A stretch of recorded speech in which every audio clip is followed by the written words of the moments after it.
Good evening, I'm Abhiday Shrestha and these are the headlines of the hour. Chairperson of Civil Cooperatives Icharaz Tamang found guilty in money laundering case, handed 3-year jail term and 1.75 billion rupees in fine. His wife also slapped jail term and fine. The winter session of the Federal Parliament to start from tomorrow. Prime Minister Dahal faces challenges including saving the ruling coalition and providing business to the Parliament. Around 20,000 cancer patients increase in Nepal annually. Doctors say cancer can be treated if detected on time. Patients suffer as they have to wait for a long period for treatment. And Nepal defeat Bhutan 1-0 to register their first win in the SAF Under-19 Women Championship. Keep hopes alive of reaching the finals. In the case of money laundering, the special court has issued a verdict of imposing a fine of 1.75 billion rupees from erstwhile chairperson of Civil Cooperatives and Constituent Assembly member Icharaz Tamang. The court has also stated that around 1 billion rupees has to be fined on spouse of Icharaz, Srijana Shakya Tamang. The bench of chairperson of the special court, Tek Narayan Kuar, and members Tej Narayan Singh Rai and Murari Babu Shrestha outlined the legal action with a fine of around 3 billion rupees. Tamang is to be fined 1,724,459,097 rupees in fine, along with a sentence of 3 years. His spouse, Srijana Shakya Tamang, is to be fined 1,035,443,487 rupees and slapped 1.5-year jail term. Another person involved in the Civil Cooperatives scam, Keshav Lal Shrestha, is to be fined 256,586,124 rupees with a jail term of 18 months. A case of fraud was filed against erstwhile and current operators and officials for the scam of billions of rupees of depositors of civil cooperatives. The District Government Attorney Office Kathmandu had also corresponded with the Department of Money Laundering investigation to probe into the matter. The court has also issued the verdict to confiscate the properties in the name of Meena Shrestha, Pratishtha Tamang and Pratiksha Tamang.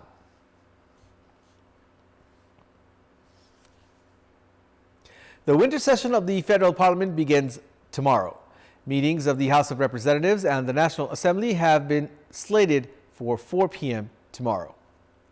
The Parliament Secretariat has informed that all preparations have been complete for the required technical aspects and fiscal infrastructures for both meetings. To ensure efficient formulation of laws, the Secretariat has made preparations to hold a session on the basis of a fortnightly calendar. Schedules are to be prepared every 15 days on the basis of which meetings are to be held. The Secretariat has prepared a schedule to table the Power Trade Bill and the National Code Bill tomorrow. Meanwhile, Finance Minister Prakash Charan Mahat is to present the Fiscal Working Procedure and Financial Responsibilities First Amendment. Minister for Law, Justice and Parliamentary Affairs Dhanraj Gurung is to present an order as provisioned by the Truth and Reconciliation Commission and the Commission of Investigation on Enforced Disappeared Persons. Meanwhile, Speaker Devraj Ghimire has taken stock regarding the preparations for the Parliament session. He said that it was important to endorse many important bills required for the state.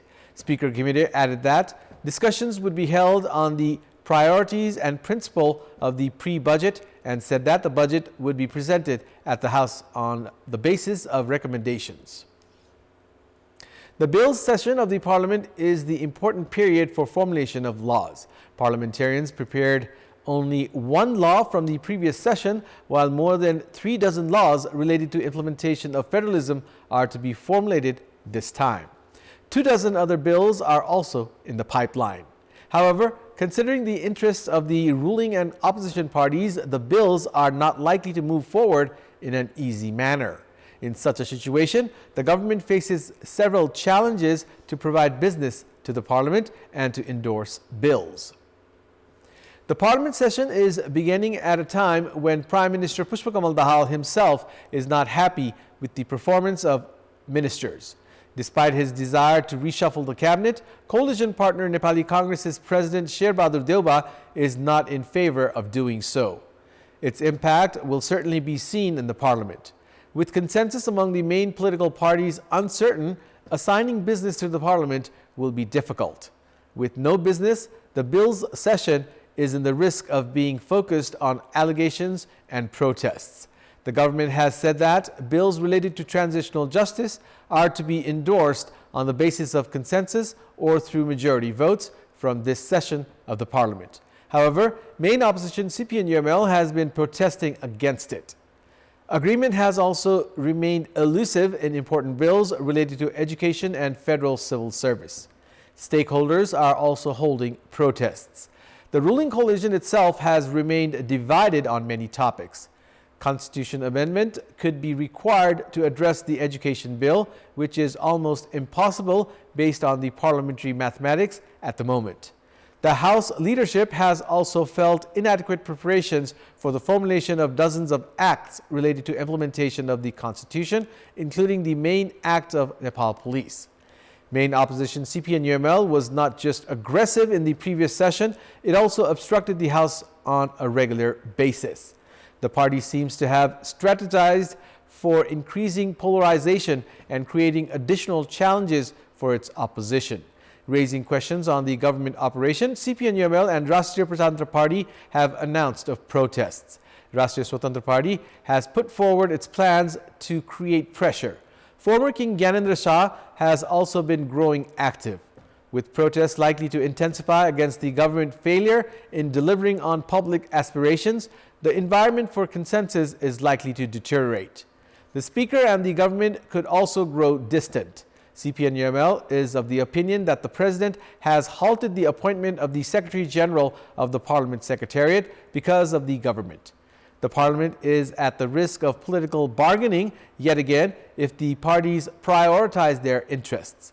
In the current situation, the ruling coalition needs to spend time to protect the alliance. In such a scenario, preparations are being made for the development of the budget. In the absence of an agreement, projects are to face protests inside the alliance itself. A group inside Nepali Congress has already raised voices against the Prime Minister. It will not come as a surprise if they demand the resignation of the Prime Minister at the House. The Parliament, which formulated just a single law in the previous session, faces challenges of formulating as many laws possible from the upcoming session. The government and political parties need to do adequate homework for this purpose. Political parties have expedited discussions as preparation for the Parliament session, which begins tomorrow. Opposition parties have already formulated their strategies for the upcoming session. Rashtriya Prajantra Party has called a meeting for tomorrow morning. Main opposition CPN-UML has formulated a strategy of halting parliamentary procedures if the government fails to assign business to the House. It has also planned to assign study-related tasks to its parliamentarians and hold talks with experts regarding the bills while also generating their recommendations. Rashtriya Swatantra Party has made preparations to participate in as many discussions as possible to ensure productive performance of the Parliament. It has made preparations to apply additional pressure on the government to formulate required laws for implementation of the Constitution. Rashtriya Prajantra Party has said that its response would depend on the nature of the performance of the government and has planned to raise the issue of Hindu state. The party is also to remain firm in its stance on federalism. In addition to the opposition, ruling party Nepali Congress has also made its preparations. The parliamentary party meeting of Nepali Congress has directed its parliamentarians to grow responsible in the works of the parliament and thematic committees. The government had previously failed in assigning business to the parliament because of the protests of the ruling and opposition parties. The nature of the performance of the parties with new strategies at the parliament will be seen tomorrow. World Cancer Day was observed across the country today by organizing various awareness programs. The Ministry of Health and Population said that the risks of cancer have been increasing with the rise in risks of non-communicable diseases.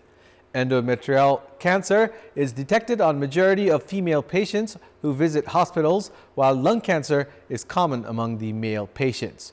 According to the Global Cancer Observatory, endometrial cancer is detected in 16.4% of new female cancer patients, while 13.9% report of breast cancer. Meanwhile, 10.4% are lung cancer patients. Awareness regarding cancer has been increasing among the public in recent time.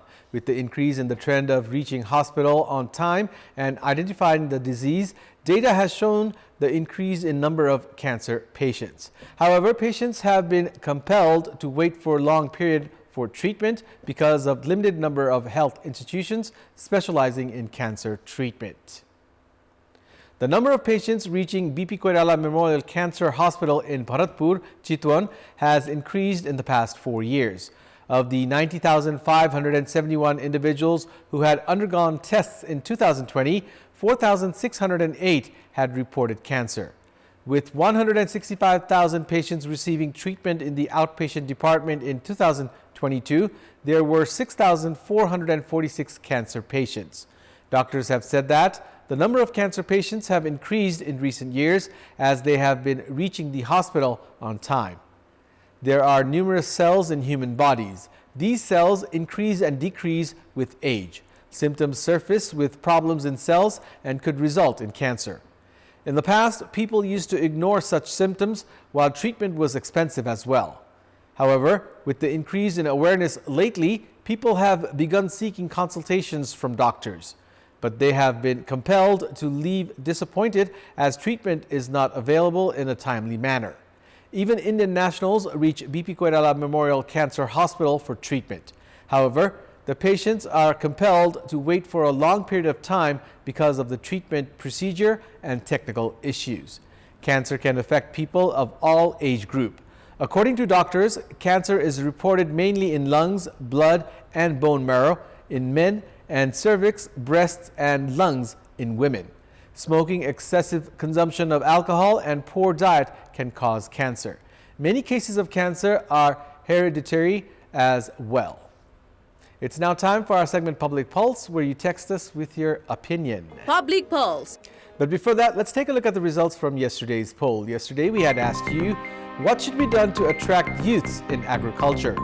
26% voted for A, invest in technology, 11% for B, concession on loan, and 63% for C, ensure market. Here's today's question. Why has the government failed in protecting its own land? Your options are A, consequence of conspiracies, B, influence of middlemen, and C, government indifference. The voting is on. Type NEWS, select your option A, B, or C, and send it to 34001 to share your opinion with us. In our Public Voice segment, today we have asked people in several provinces regarding their suggestions to the parliamentarians who reached their areas. Let's take a look at what they had to say.